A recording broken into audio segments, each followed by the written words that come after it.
तो कहानी की शुरुआत में हम देखते हैं कि चांग नाम का लोकल क्रिमिनल और उसके दो साथी लेक और फैट एक कपल का पीछा कर रहे होते हैं, जिनसे बचते हुए वो कपल जंगल की ओर भाग जाता है। पर जल्द ही वो गैंगस्टर्स उन्हें पकड़ लेते हैं और बड़ी ही बेरहमी से उन्हें मार डालते हैं। यहाँ से सीन शिफ्ट होता है और हमें योड और बुआ नाम का एक कपल दिखाया जाता है। ये दोनों एक दूसरे से बहुत प्यार करते हैं और समय आने पर एक दूसरे से शादी करने वाले होते हैं। हालांकि योड के पेरेंट्स उनके इस रिश्ते से खुश नहीं थे, क्योंकि बुआ एक गूंगी लड़की थी। साथ ही उसके पिता ने दूसरी औरत के लिए बुआ और उसकी माँ को छोड़ दिया था, जिससे बुआ की फाइनेंशियल कंडीशन भी खराब होती है। लेकिन फिर भी योड बुआ से शादी करने के लिए तैयार होता है। खैर, एक दिन योड और बुआ एक नदी से केकड़े पकड़कर घर जा रहे होते हैं, जिस दौरान गांव के बदमाश लोग उन्हें परेशान करने के लिए बुआ को पत्थर से मारकर भाग जाते हैं, जिससे बुआ के सिर से ब्लड बहने लगता है। इसलिए योड तुरंत उसे घर ले जाता है, जहां बुआ की माँ उसके घाव पर मलहम लगाती है और उसे रेस्ट करने का कहती है। इसके बाद वो योड के पास जाती है और उससे कहती है कि तुम्हें एक अच्छी लड़की और अच्छा ससुराल मिल सकता है, इसलिए अब से तुम्हें बुआ से मिलना बंद कर देना चाहिए। जिस पर योड कहता है कि मैं बुआ से सच्चा प्यार करता हूँ और मुझे गांव वालों की बातों से भी कोई फर्क नहीं पड़ता है। इस तरह योड अपने परिवार और गांव वालों के खिलाफ होने के बावजूद भी बुआ के साथ रहने का डिसीजन लेता है। वो दोनों अगले दिन फिर से मिलते हैं और एक दूसरे के साथ टाइम स्पेंड करने के लिए मछलियाँ पकड़ने जाते हैं और उन्हें पकाकर एक साथ खाते हैं। इसी गांव में चैंग और उसके दो साथी भी रहते हैं, जिन्हें देखकर ऐसा लगता है कि उनके पास लोगों को तकलीफ पहुंचाने के अलावा कोई और काम नहीं है। इसके अलावा वो लोगों के सामान और उनके पैसों को चुराकर अपना गुजारा करते थे।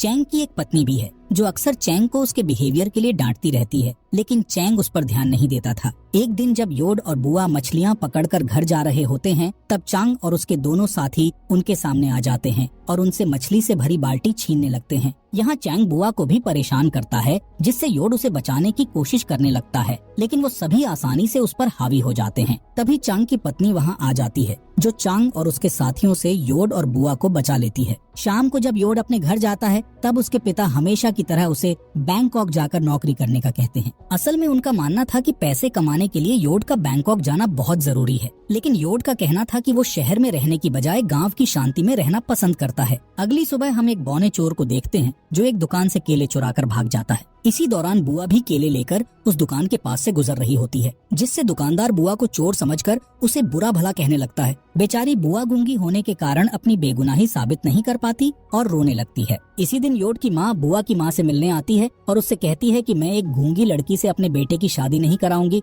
इसलिए तुम बुआ को मेरे बेटे से दूर रखो। इधर बुआ भी ये सब बातें सुन लेती है, जिससे वो बहुत दुखी हो जाती है। इसके बाद बुआ खेत की ओर चली जाती है और रोते हुए सोचती है कि आखिर पूरा गांव उससे नफरत क्यों करता है। थोड़ी देर बाद योड वहां आता है और उसे गले लगाकर वादा करता है कि मैं कभी भी तुम्हारा साथ नहीं छोड़ूंगा और जल्द ही तुमसे शादी कर लूंगा। जिसके बाद वो दोनों मछली पकड़ने के लिए निकल जाते हैं। यहाँ योड मछली पकड़ने के जाल को ठीक कर रहा होता है, जिस दौरान चांग और उसके साथी वहाँ आकर बुआ को किडनैप करके उसे जंगल में ले जाते हैं, जहाँ चांग जबरदस्ती उसके कपड़े उतारने की कोशिश करता है, जिससे बुआ उससे लड़ने की कोशिश करती है, लेकिन वो तीनों लोग बुआ को बुरी तरह पीटते हैं। इस बीच जब योड को कहीं भी बुआ दिखाई नहीं देती, तो वो उसे आसपास खोजने लगता है। तब उसे बुआ की एक स्लीपर मिलती है, जिससे उसे एहसास होता है कि बुआ खतरे में है, इसलिए वो जंगल में जाकर उसे ढूंढने लगता है। जिसके बाद वो देखता है कि चैंग और उसके साथी बुआ पर बेरहमी से हमला कर रहे हैं, इसलिए वो बुआ को बचाने के लिए तीनों गैंगस्टर से लड़ाई करता है। पर वो तीनों गैंगस्टर्स आसानी से योड पर काबू पा लेते हैं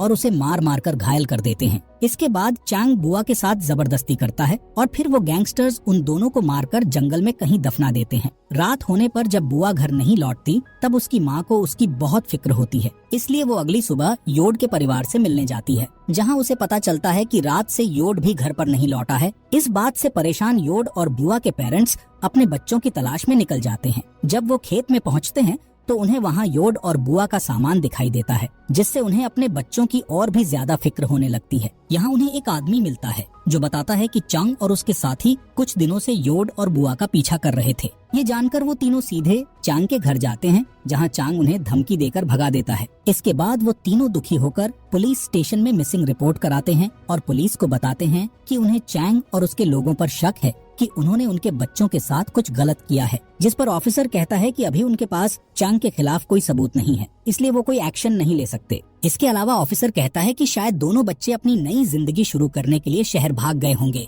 इसके बाद हम चांग के एक साथी लेक को देखते हैं, जो जंगल में अकेला घूम रहा होता है। असल में उसे अपने किए क्राइम का बहुत गिल्ट था, और वो अपने गिल्ट से भाग नहीं पा रहा था। कुछ ही समय बाद चांग और फेट उसके पास आते हैं और उससे पूछते हैं कि क्या तुम ठीक हो, जिस पर लेक कहता है कि मैं कुछ दिनों से बहुत बुरा महसूस कर रहा हूँ और अपने आप को बदलना चाहता हूँ। इसके अलावा वो चांग और फेट को भी बुरे काम छोड़ने का सुझाव देता है। ये सुनकर चांग को उस पर गुस्सा आ जाता है और वो अपनी गन निकालकर लेक पर तान देता है। यहाँ चांग लेक से धमकी देते हुए कहता है कि अगर पुलिस को हमारी करतूतों के बारे में पता चला तो मैं तुम्हें जान से मार दूंगा। अब तीनों शिकार करने के लिए जंगल के अंदर चले जाते हैं। जब वो जंगल में जानवरों को ढूंढने की कोशिश कर रहे होते हैं तब अचानक से उन्हें बुआ की आत्मा दिखाई देती है, जिससे वो सभी बुरी तरह डर जाते हैं और जंगल से भागने के लिए मजबूर हो जाते हैं।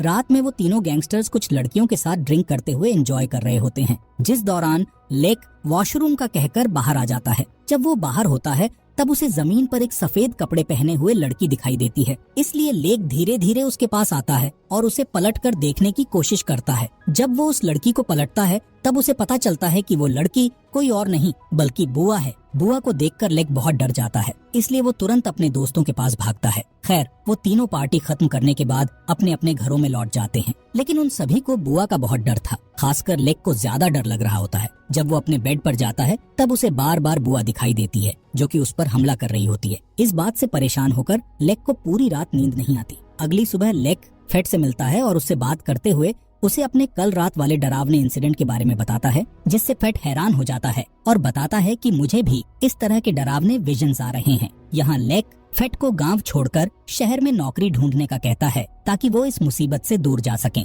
इसके अलावा लेक कहता है कि अगर गांव वालों को हमारे बुरे कामों के बारे में पता चला तो वो हमें बर्बाद कर देंगे। जिसके बाद फेट कहता है कि हमारे जैसे लोगों के लिए नौकरी पाना बहुत मुश्किल है, इसलिए हमें गांव में ही रहना होगा। अब वो तीनों एक बार फिर से जंगल में शिकार करने के लिए जाते हैं, जिस दौरान लेक के सामने बुआ आ जाती है और उसका पीछा करने लगती है, जिसे देखकर लेक डर जाता है और उससे अपनी जान बचाकर भागने लगता है। भागते समय अचानक से कोई उसके सिर पर एक लकड़ी की टहनी से हमला कर देता है, इसलिए वो फ्रेश होने के लिए वॉशरूम में जाता है, जहां उसे योड की आत्मा दिखाई देती है, जिससे फेट और भी ज्यादा डर जाता है। दोस्तों, आगे बढ़ने से पहले आपसे गुजारिश है कि प्लीज आपके अपने फॉक्स एक्सप्लेनर हिंदी चैनल को सब्सक्राइब जरूर कर दें, क्योंकि दोस्तों आप में से 99% मेरे भाई ऐसे हैं जो मेरे फॉक्स एक्सप्लेनर हिंदी चैनल की वीडियोस तो देखते हैं लेकिन सब्सक्राइब नहीं करते। तो प्लीज थोड़ा सपोर्ट दिखाइए भाई लोग, सब्सक्राइब जरूर कर लें आपके भाई के फॉक्स एक्सप्लेनर हिंदी चैनल को। तो चलिए बढ़ते हैं आगे कहानी की तरफ। अगली सुबह फेट मरने के डर से परेशान होकर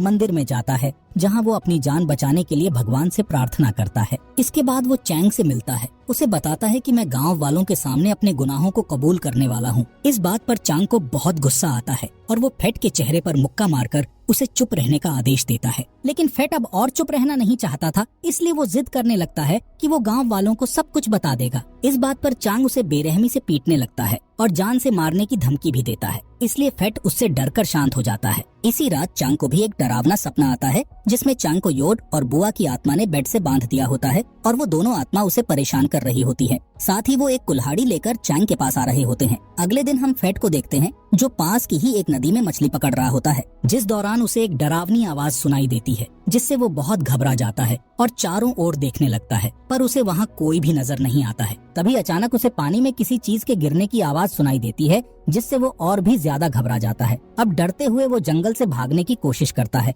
लेकिन तभी उसे पीछे से कोई पकड़ लेता है और जबरदस्ती पानी में डुबाने लगता है, जिससे फेट की भी मौत हो जाती है। यहाँ लेक और फेट की अचानक से मौत होने के कारण चांग के पिता को अपने बेटे की भी फिक्र होने लगती है, इसलिए वो चांग से कहता है कि तुम्हें अपने गुनाहों को कबूल कर लेना चाहिए और अगर तुमने ऐसा नहीं किया तो तुम्हारा हाल भी तुम्हारे साथियों की तरह हो जाएगा। मगर चांग अभी भी अपने गुनाहों को कबूल करने से साफ इनकार कर देता है, क्योंकि उसे डर था कि अगर उसने अपने गुनाहों के बारे में सब बता दिया तो गांव वाले उसे पुलिस के हवाले कर देंगे और फिर उसे सजा के तौर पर जेल भेज दिया जाएगा। इसके बाद जब रात में चांग अपनी वाइफ के साथ सो रहा होता है, तब उसे किचन से कुछ आवाज सुनाई देती है, जिसे सुनकर वो चौंक जाता है और अपनी वाइफ को जगाकर उससे पूछता है कि क्या तुमने अभी किचन से कोई आवाज सुनी थी। यहाँ वाइफ उसे कुछ जवाब देने के बजाय उसे बुरी तरह डांटती है, क्योंकि चांग ने उसे जगाकर उसकी नींद खराब कर दी थी। खैर, चांग की वाइफ दोबारा सो जाती है और चांग भी सोने की कोशिश करता है, पर तभी चांग को एक बार फिर से वही आवाजें सुनाई देती हैं, जिससे चांग बुरी तरह डरने लगता है। इसलिए वो तुरंत उठता है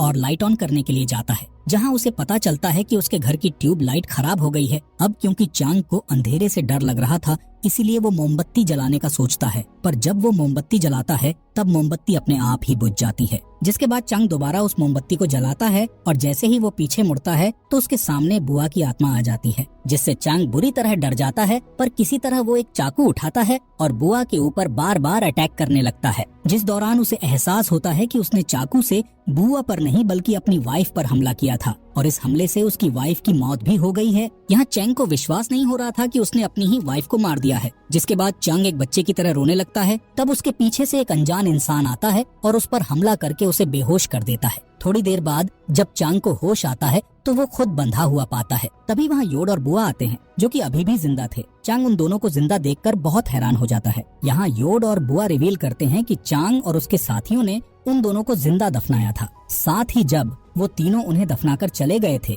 तब कुछ ही समय बाद बारिश होने लगी थी, जिससे योड और बुआ को होश आ गया था और किसी तरह उन दोनों ने गड्ढे से बाहर निकलकर खुद को बचा लिया था। जिसके बाद उन्होंने एक दूसरे की मदद करते हुए अपने घावों की देखभाल की और कई दिनों तक जंगल में रहने का फैसला किया, ताकि जब वो पूरी तरह से ठीक हो जाए तो वो चैंग और उसके साथियों से अपना बदला ले सकें। कुछ दिनों के बाद वो दोनों पूरी तरह से ठीक हो गए और उन्होंने अपना बदला लेना चालू कर दिया। असल में दोनों को समझ आ चुका था कि अगर उन्हें बुराई को खत्म करना है तो उन्हें बुराई का सहारा लेना होगा। खैर, तब से ही दोनों ने बदला लेने के लिए अपने दुश्मनों को परेशान करना शुरू कर दिया था और फिर उन्हें एक एक करके मार डाला था। योड और बुआ की पूरी बात सुनने के बाद चंग उनसे अपनी जिंदगी की भीख मांगने लगता है, पर वो दोनों उसकी कोई भी बात नहीं सुनते और उसे जान से मारकर अपना बदला ले लेते हैं। इसी के साथ ये मूवी यहीं पर खत्म हो जाती है।